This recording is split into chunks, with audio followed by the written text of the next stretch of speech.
Stop what you're doing. Seriously. Close the other tab. Put the phone down. Because what I am about to tell you affects every single person using Windows 11 right now, and almost nobody is talking about it the way it needs to be talked about. Not the tech blogs, not Microsoft, not your IT guy. Today, in 2026, your Windows 11 machine is doing things to you that would be front page headlines if any other company on earth tried to pull them off. And the worst part? Most of it is happening right now in the background, while you sit there thinking everything is fine. It is not fine. So let us go through every single thing your machine is doing that Microsoft buried so deep in the settings that they were hoping you would never find it. And let us talk about exactly what you can do about each one before you close this video. Here's the first thing that should make your stomach drop. Right now, as you read this, there's a feature on certain Windows 11 machines that is taking a screenshot of your screen every few seconds. Not once. Every few seconds. Continuously. It is recording your banking app, your private messages, your medical records, every password you typed that appeared on screen for even a moment, every document you opened, every photo you looked at, and it is storing all of it in a searchable database on your device so that an AI can answer questions like, what was that article I read 3 weeks ago? Microsoft calls this recall. And when it was first revealed, the internet did not just react with concern, it erupted. Security researchers went pale, privacy lawyers started taking calls. A cybersecurity expert named Alex Hagana built a proof-of-concept tool he named Total Recall, and he demonstrated live that the original version of Recall was storing every screenshot and every word it recognized from those screenshots in an unencrypted database that any piece of F malware could read without needing administrator access. No password, no authentication, just open and read. Everything you had ever done on that computer, searchable by an attacker in seconds. Microsoft paused the rollout. They redesigned the storage. They added encryption. They made it opt-in during setup instead of on by default. They said they had fixed it. And then in 2026, Alex Hagana, the same researcher, published a bypass for the updated version. The encryption was bypassed. The authentication gate was bypassed. The data was readable again. The security research community was not subtle about how bad the original Recall implementation was. Kevin Beaumont, a prominent threat intelligence researcher, called it a perfect exfiltration database, a single file containing a complete history of everything you had done on your machine, sitting unencrypted, waiting for any malware that had basic file read permissions. He was not wrong. Malware does not need to spy on you in real time if there is already a complete historical record sitting on the drive. It just reads the file. So let us be completely direct about what Recall is. It is a feature that photographs your screen thousands of times per day, stores those photographs in an AI searchable database, and has now been successfully exploited twice, despite Microsoft's attempts to secure it. If you have a Copilot Plus PC, any machine with one of the newer NPU chips, go to Settings right now, Privacy and Security, Recall and Snapshots. Turn it off. Delete every snapshot that already exists. And understand that Microsoft has stated this feature can be reactivated through updates, which means you need to check this setting every time a major update lands on your machine. But Recall is only the beginning. Because while everyone was focused on the screenshot feature, something else was being quietly baked into Windows 11 called inking and typing personalization. Read that name slowly and think about what it means. Microsoft's own documentation says, and I'm going to be very precise here because the wording matters, Microsoft will collect samples of the content you type or write. Going to Microsoft servers, if you discovered a piece of software on your computer that was sending samples of everything you typed to a third party, you would call that a keylogger. You would call it malware. You would run every antivirus tool you own trying to get rid of it. Microsoft calls it personalization, and it is turned on by default on your Windows 11 machine. To turn it off, go to Settings, Privacy and Security. Switch it off. That is the setting that stops Microsoft from collecting samples of your typed content. The fact that this setting exists, that it is on by default, and that Microsoft put it inside a menu that most people have never opened is one of the most revealing things about the direction this operating system has taken. Now, let us talk about something that happened in June 2025 that received almost no mainstream coverage but should have been a major scandal. Microsoft pushed a Windows update. Routine, normal, the kind of thing Windows does automatically all the time. And quietly, buried inside that update, a privacy setting that millions of users had deliberately turned off, the personalized advertising toggle, was reset back to on. Users who had gone through the process of configuring their privacy settings found the advertising toggle, understood what it did, and turned it off, woke up one day to find Microsoft had switched it back on through an update without telling them. Let that sink in for a moment. This is not the first time something like this has happened.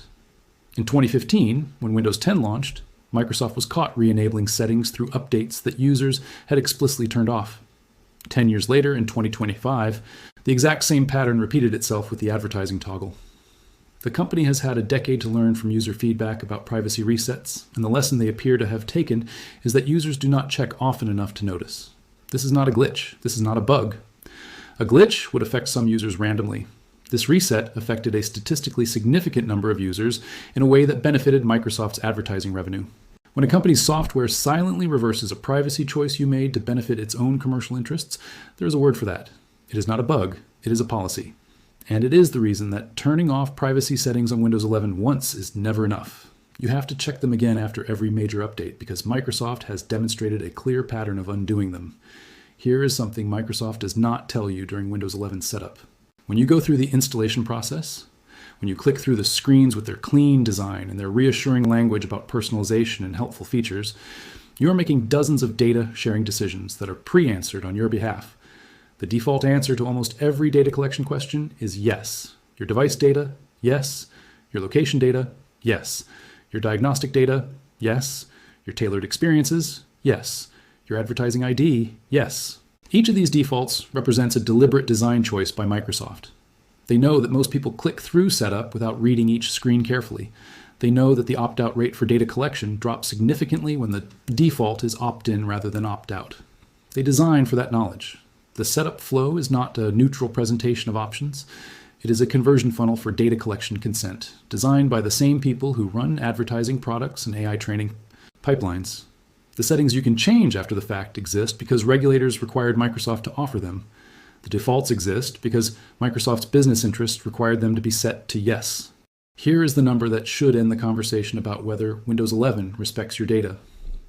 97. That is the number of security vulnerabilities Microsoft fixed in its May 2026 Patch Tuesday update alone. 97 in 1 month, in one operating system. And these are not minor, low-severity issues that affect a niche configuration. Among those, 97 were a vulnerability in the Windows kernel, rated as exploitation more likely. A vulnerability in WinLogon, the component that handles your login screen, also rated exploitation more likely. Vulnerabilities in SMB server, AT broker, and the ancillary function driver for WinSock, all flagged by Microsoft as likely to be actively exploited soon after public disclosure. A critical flaw in Azure Cloud Shell with a perfect CVSS score of 10.0, the maximum possible severity rating, that allowed unauthenticated attackers to elevate privileges over a network with no user interaction required. 2 critical vulnerabilities in Bing images with CVSS scores of 9.8 that allowed remote code execution with no authentication and no user interaction. These are not hypothetical risks buried in an obscure subsystem. These are live vulnerabilities, some of them already rated as likely being exploited, that were sitting on your Windows 11 machine last month until you applied the patch. And next month there will be another batch, the month after, another. This is not exceptional. This is the normal monthly rhythm of Windows security in 2026. The security research community tracks something called the time to exploit metric. How quickly after a vulnerability is publicly disclosed, attackers begin using it in real attacks. That metric has been shrinking every year. In 2020, the average was around 15 days. In 2025, analysis from multiple security firms put it closer to 7 days for high-profile Windows vulnerabilities. And with AI-assisted exploit development now a reality, as demonstrated by the Dirty Frag kernel exploit that emerged in May 2026, partly because AI tools helped researchers find the bug class faster, that window is compressing further. 97 vulnerabilities fixed in a single month means 97 opportunities that existed on your machine before the patch. Every month, on schedule, this is what Windows users are managing. Before we get to Copilot, there's one more background data flow that almost nobody talks about. Microsoft Smart Screen. This is Windows 11's built-in reputation checking service that validates applications and URLs before you run or visit them. The protection is real. It does catch malicious files and phishing sites. But the mechanism requires that every application you try to run and every website you visit in certain configurations sends a query to Microsoft's Smart Screen servers. Microsoft sees a record of every application you execute on your machine and every URL that gets checked, every single one. In exchange for the security benefit, you are handing Microsoft a behavioral fingerprint built from your application usage and browsing patterns that is separate from everything else already being collected. Smart Screen is on by default and cannot be fully disabled without reducing your security posture. It is the privacy trade-off that Microsoft has never explained to you plainly, because explaining it plainly would require acknowledging that Windows security features and Windows data collection are sometimes two sides of the same coin. Let us talk about what Microsoft calls Copilot, because the name sounds helpful and the marketing makes it sound like a productivity assistant, and both of those things are true in a narrow sense. Copilot can summarize documents. It can write emails. It can answer questions. But every single thing you feed Copilot goes to Microsoft's servers for processing. Every document you ask it to summarize, every question you ask, every piece of work you put in front of it.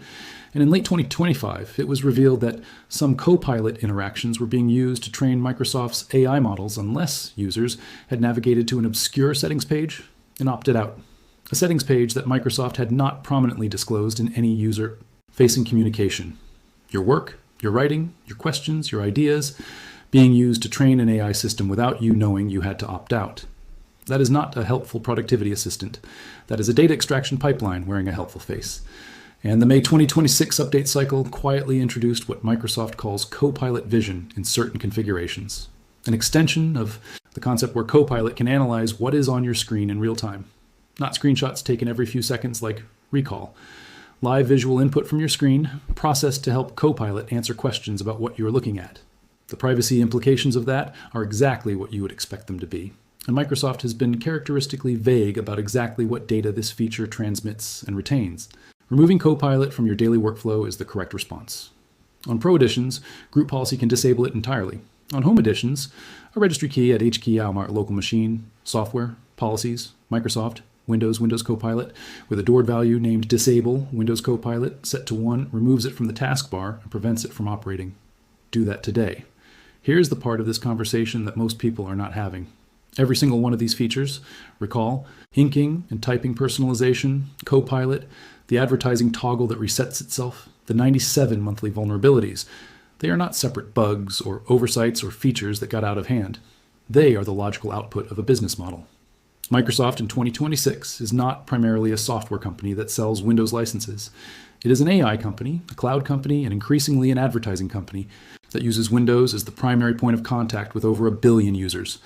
The operating system you paid for, or paid for through your device purchase, is now also the platform through which Microsoft monetizes your behavior, trains its AI models, serves you ads, pushes you toward its cloud services, and collects behavioral data that makes every other product in its ecosystem more valuable. Privacy experts at the Center for Digital Rights and Democracy formally alleged in early 2026 that Windows Recall's persistent screen recording violates GDPR because sensitive data, passwords, banking details, medical information, can be captured and stored without meaningful user consent under European data protection standards. PC World reported in February 2026 that data protection experts were actively advising users not to upgrade to Windows 11, specifically because of the recall feature and the broader shift toward what experts called a surveillance-as-a-service operating system architecture. These are not fringe opinions from tech enthusiasts who prefer Linux. These are formal assessments from legal and regulatory bodies who have examined what Windows 11 does and concluded that it crosses lines that European law has drawn around personal data. Understanding this is not cynicism. It is the only framing that makes sense of why inking and typing personalization exists, why advertising toggles reset themselves through updates, why Recall survived the security backlash enough for Microsoft to keep iterating on it rather than simply removing it, and why the settings that protect your privacy are buried 10 menus deep, while the features that extract your data are turned on from the moment you boot the machine. There's one more thing you need to know about before we get to what you can do. OneDrive. Windows 11 has been engineered across multiple updates to make it progressively harder to keep your files stored locally on your own machine rather than in Microsoft's cloud. Recent builds automatically set your documents, pictures, and desktop folders to sync to OneDrive without clearly informing you during setup that this is happening. Users have described the experience of searching for a file they saved the night before and eventually finding it on OneDrive rather than on their local drive, uploaded to Microsoft's servers without a deliberate upload action. Once your files are on OneDrive, Microsoft's terms of service apply to them. Microsoft's AI systems can analyze them, and they become subject to any legal requests made to Microsoft. Your private documents on Microsoft's servers, accessible under conditions you did not fully read when you clicked through setup. To stop this, open OneDrive settings from the system tray, go to the Sync and Backup tab, and turn off any folder backup that you did not deliberately configure. Then, right-click the OneDrive folder links in File Explorer and select the option to always keep on device, or disconnect them from sync entirely if you prefer fully local storage. Microsoft will present this as a feature rather than a default you may not have chosen. Treat it as a default you need to actively evaluate and reverse if cloud storage of your personal files is not something you explicitly want. So here is what you do. Today, not this weekend, today. Go to Settings, Privacy, and Security, and work through every section on that page. Turn off the advertising ID, turn off inking and typing personalization, turn off activity history, turn off speech recognition. Go to Diagnostics and Feedback and set diagnostic data to required only. Turn off tailored experiences. Go to Search Permissions and disable search highlights. Go to the General section and turn off every toggle on that page. Then go to Personalization, Start, and disable the Recommendations toggle that allows Microsoft to show you suggestions and sponsored content in your Start menu.